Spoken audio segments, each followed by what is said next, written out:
If you want to start progressing like the pros, you need to know how to ride safe like the pros. In this video, we're going to cover everything you need to know about park safety. So let's dive right into some key elements to keep you guys safe while riding park.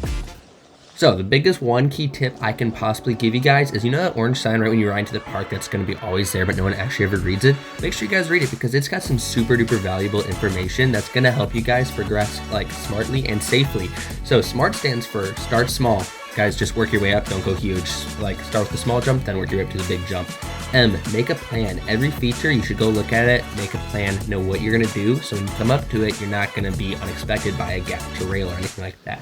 A, always look. Guys, before you're dropping in, you need to be looking up the hill because we don't wanna see any collisions out here or injuries, so just always look and call your drops when you're dropping into a jump. Especially on those busy days. R, respect. Respect the features, others, and the builders of the features.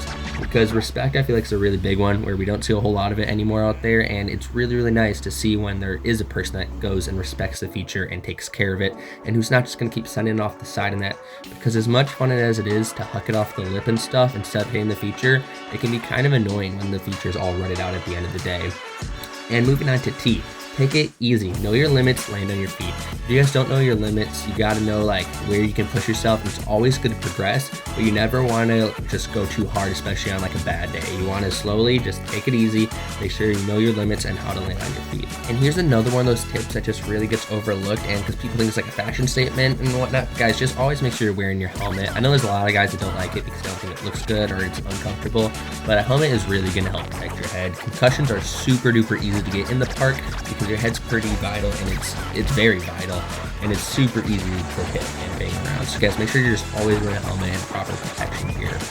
So let's go into some universal park signs. So park signs are stuff you will see around. They'll be like closed signs and whatnot, which obviously means the feature's closed and you should not go around it. But here's a few other things you guys may not know. If you see someone making like an O with their arms, it means the feature's open and it's good to hit. But if you see them making an X with their skis, their pulls, or their jumps on the takeoff, I mean, I feel like that should be a clear enough stance, but guys, just don't send it.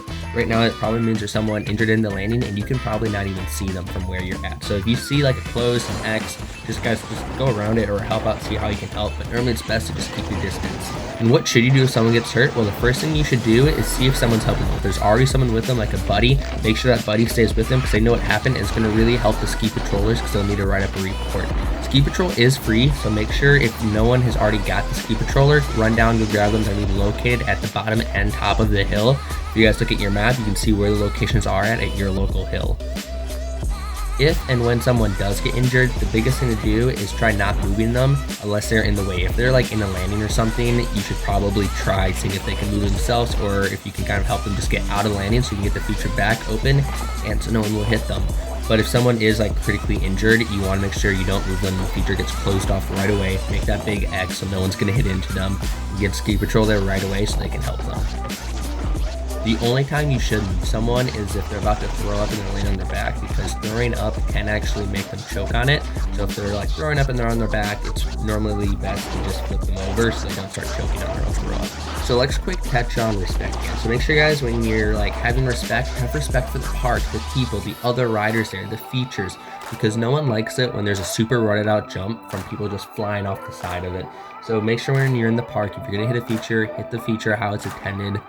As much fun as those little lips are to launch off, it's really not the purpose of them, and it can be very, very annoying to everyone else when the lip is just rutted out and there's bomb holes everywhere. And no one likes that. So let's make sure, guys, if you want little jumps to hit, go look for side hits. Side hits are a great way to progress and learn how to hit bigger jumps and the features you are working on. And here's another huge one. If you see a park crew raking a feature, they are really helping you guys out there by filling in those holes that everyone's already created. So make sure, guys, you show those park crew members a little extra respect, thank them for what they're doing, or just kind of don't get in their way, because it's cool when you guys talk to them in that, but it can be super annoying when they're raking a feature and you see someone fly across it. This happens way more than you guys would think. They just jump over our skis, like just go on the feature, and guys, when it's closed, it's closed. Just go around it. It'll be open in probably 10-15 minutes and you guys can get right back to shredding. With that, that's going to be it for this video. I hope you guys enjoyed, and if you found value in this video, make sure to subscribe. Go check out Granite Peak, because this video was actually a partnership with them, which was really cool to help bring park safety to not just Granite Peak, but all the hills around here. So hope you guys have fun out there, stay safe, and we'll see you in the next one.